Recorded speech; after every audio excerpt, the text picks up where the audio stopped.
19শে June বৃহস্পতিবার নদিয়ায় কালীগঞ্জ বিধানসভা উপনির্বাচন। আর উপনির্বাচনে গুজরাটের এজেন্সি ব্যবহার নিয়ে নির্বাচন কমিশনে চিঠি পাঠানো হয় অল ইন্ডিয়া তৃণমূল কংগ্রেসের তরফে।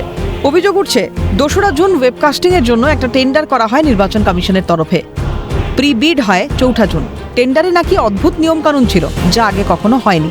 জানা যাচ্ছে তার মধ্যে ছিল 100 ভেহিকলস মাউন্টেড ওয়েবকাস্টিং, যা 100 গাড়ির উপর ক্যামেরা লাগিয়ে নজরদারি চালাবে।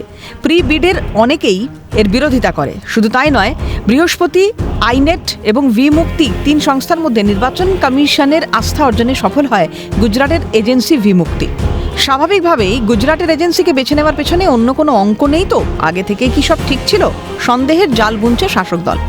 তৃতীয় নম্বর হলো ভি মুক্তি। ভি মুক্তি তৃতীয় নম্বর। কত নম্বর পেল?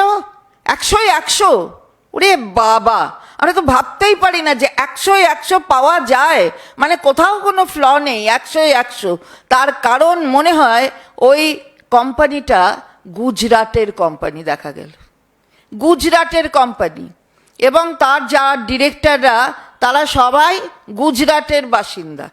ফলে এটা কি অন্য কিছু মনে হওয়ার একটা ক্ষেত্র তৈরি হয়ে যাচ্ছে নাকি? নির্বাচনী সামগ্রীতে বরাত দেওয়া নিয়ে বাংলার প্রতি বঞ্চনার অভিযোগ। বুধবার বিধানসভার অভ্যন্তরে 0 আওয়ারে সরব হন রাজ্যের মন্ত্রী ফিরহাদ হাকিম। নির্বাচনী সামগ্রী বিতরণে বাংলার বিভিন্ন কোম্পানি আবেদন করেছিল। তাদের যোগ্যতা থাকা সত্ত্বেও বঞ্চিত করে গুজরাটের এই সংস্থাকে দায়িত্ব দেওয়া হয়। নির্বাচন কমিশনের কেন এমন পদক্ষেপ, প্রশ্ন তোলেন ফিরহাদ।